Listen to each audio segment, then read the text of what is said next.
আসসালামু আলাইকুম। বড় সাইজের মাছ দিয়ে ফুলকপি এবং আলু কুচি করে রান্না করব আজ আমি।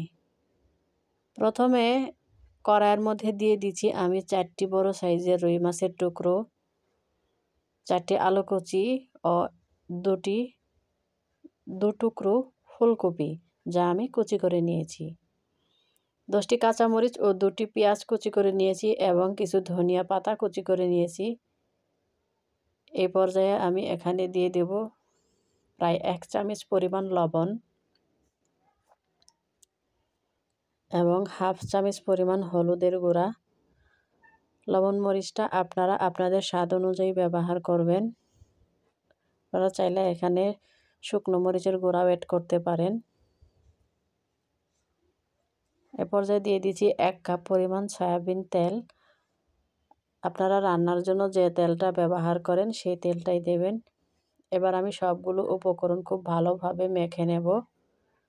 ভিউয়ার্স, আপনারা এখানে রুই মাছের পরিবর্তে যে কোনো ধরনের বড় মাছ দিয়ে এইভাবে আলু কুচি করে এবং ফুলকপি কুচি করে রান্না করতে পারেন। ভিউয়ার্স, বড় মাছ দিয়ে এইভাবে আলু এবং ফুলকপি কুচি করে রান্না করলে খেতে খুবই অসাধারণ লাগে। আপনাদের কাছে কেমন লাগে অবশ্যই কমেন্ট করে জানাবেন। খুব ভালোভাবে সময় নিয়ে আমি রেসিপিটাকে মেখে নিলাম। এ পর্যায়ে আমি 1 গ্লাস পরিমাণ পানি দিয়ে দিলাম। পানি দিয়ে এবার আমি সবগুলো সবজি খুব ভালোভাবে অ্যাডজাস্ট করে নিলাম বা মিল করে নিলাম। এবার ঢাকনা দিয়ে ঢেকে আমি কমপক্ষে 5 মিনিট মিডিয়াম টু লো আঁচে জাল করে নেব। 5 মিনিট জাল করে নেওয়ার পর আমি একটু নেড়ে চেড়ে নিয়ে আবার আরও 5 মিনিট জাল করে নেব। টোটাল 10 মিনিট আমি এই রেসিপিটা মিডিয়াম টু লো আঁচে সিদ্ধ করে নেব। ফিরে এলাম 5 মিনিট পর।